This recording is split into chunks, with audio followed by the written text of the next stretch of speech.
তো এখন আমরা একটা সিনারি ড্র করছি, মানে একটা দ্বীপ, ঠিক আছে। তো প্রথমে আমরা গাছটাকে আঁকছি, ঠিক আছে।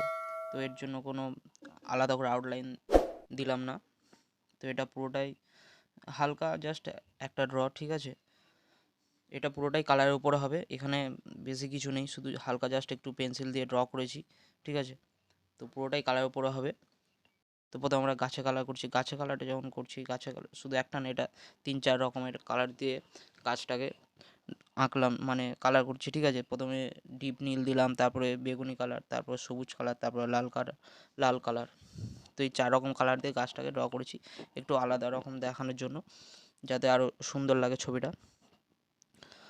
তো কালারগুলোকে ফলো করো, কীভাবে করছি বুঝতে না পারলে কমেন্ট করবে।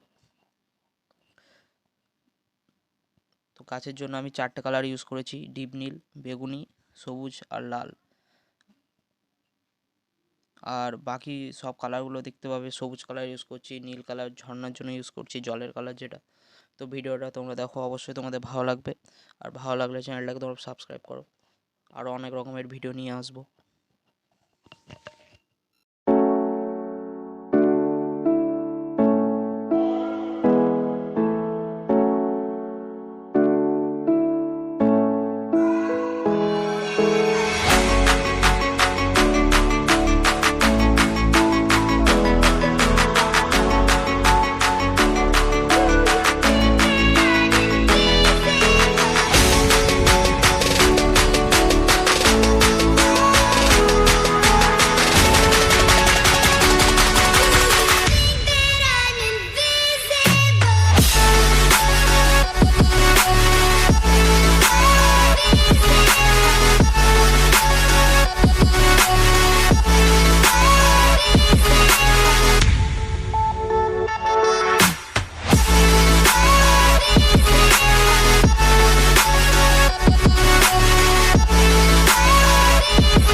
Yeah.